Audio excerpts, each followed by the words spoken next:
Haha, you thought it was Scott, but it was I, Dio, all along.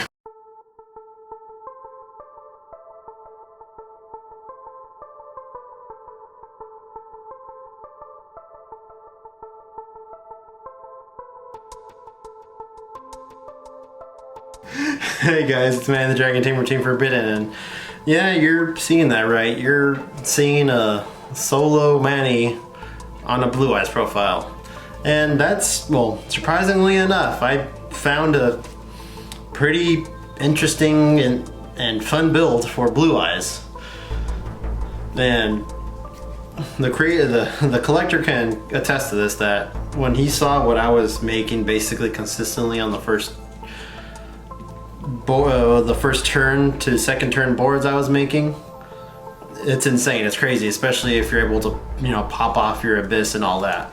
So let's get to it, shall we? First off, we got our 3 Blue Eyes White Dragons. Yes, I know, blasphemy, I'm running 3 different arts, but hey, these are my favorite arts and this is my deck, so I'll pick whatever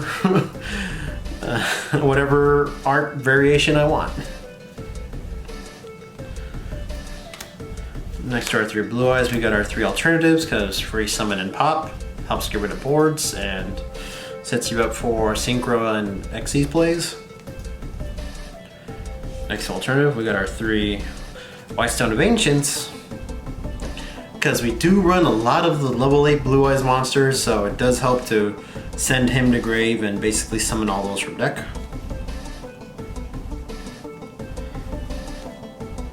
Now to our 2-ofs, we got our 2 Dragon Spirit of White, tag out into Blue Eyes White Dragon, and basically our own archetypal Cosmic Cyclone, because we're just banishing back row, so you can't go wrong with that. You get around a lot of effects really because of him banishing rather than destroying. Kitty.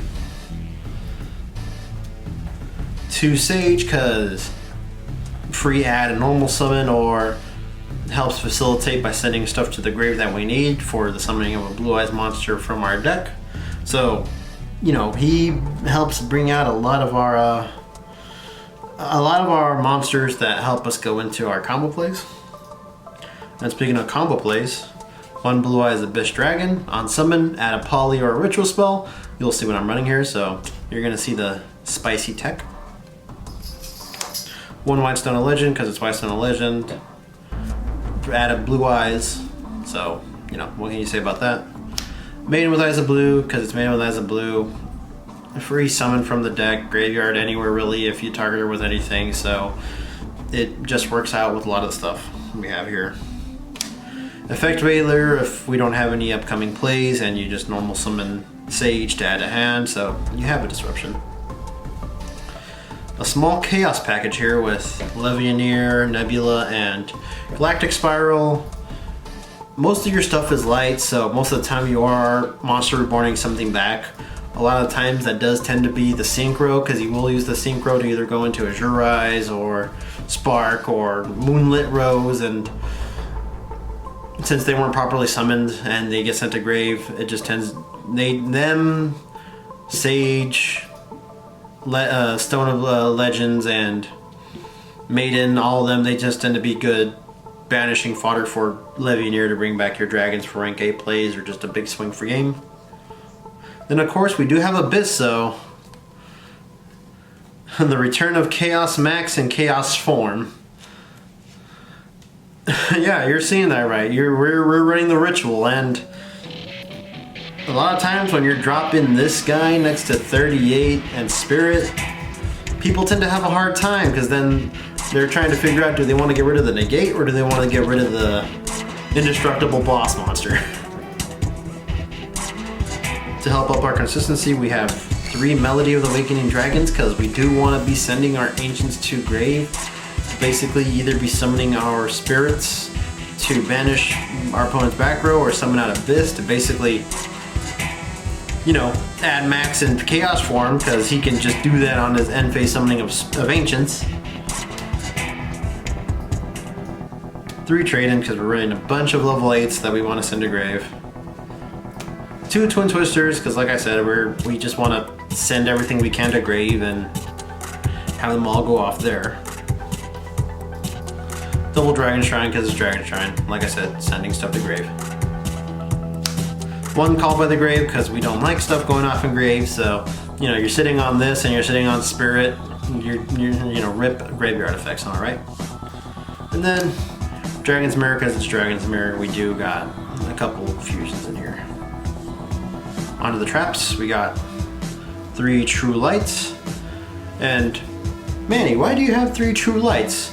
Well, he does basically, in a way, replace the Silver's Cry and Return of the Dragon Lords, because you're basically summoning Blue Eyes each turn or setting a spell or trap that lists Blue Eyes, so it's free advantage really.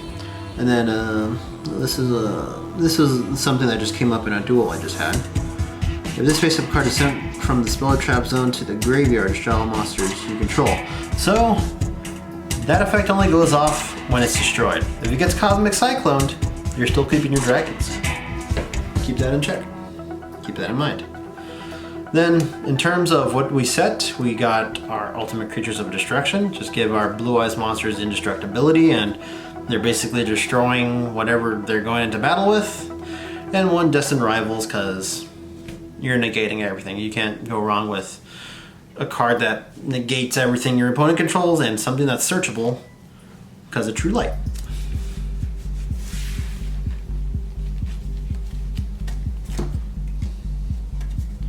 Onto the extra deck.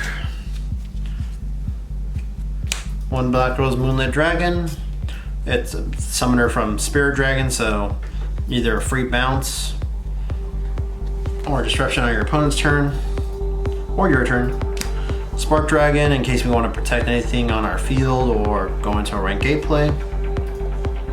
Since we have the Moonlit Dragon and a bunch of level 1 tuners, Crystal Wing, you know, monster, you know, free monster negate, so can't go wrong with that. Azure Eyes, because it's Azure Eyes, you're basically bringing back everything from your extra deck. 2 Spirit Dragons, because it is busted. People tend to overlook this card in terms of you can't multiply summon a lot of monsters. Graveyard negation, and on top of that, like I said, the tag out, so you can avoid a lot of effects. And the extra deck is still a bit of a work in progress, because you know, we're basically waiting for Battle of Chaos.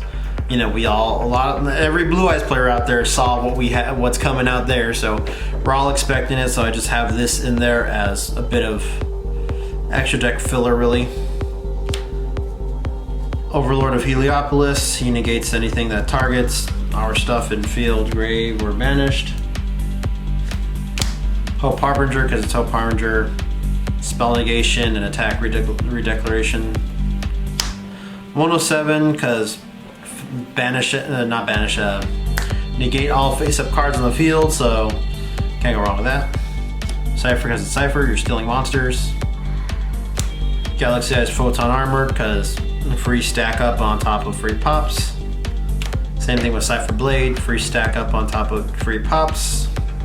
Cypher X, if you want to just recur stuff like your Cypher Blade to go back to the extra deck, then stack on top of him, or just have a big beefy Xyz monster. Twin Burst, because it's Twin Burst, helps us get rid of a lot of problematic monsters because he banishes at the end of battle. And then Blue Eyes Alternative Ultimate Dragon, say that 5 times fast. Indestructible and can pop multiple monsters if you use Alternative Dragon as a fusion material. So, you know, hey, we can't wait for our Blue Eyes fusion, right guys? But other than that, that's Blue Eyes. Apologies, Scott, but you know, I had the build, so I wanted to try it out and show it here until Battle of Chaos, am I right? And hope you guys like, comment, and subscribe. Hit that post notification bell so you can figure out the next time we upload a stream, and have a good one, fellas.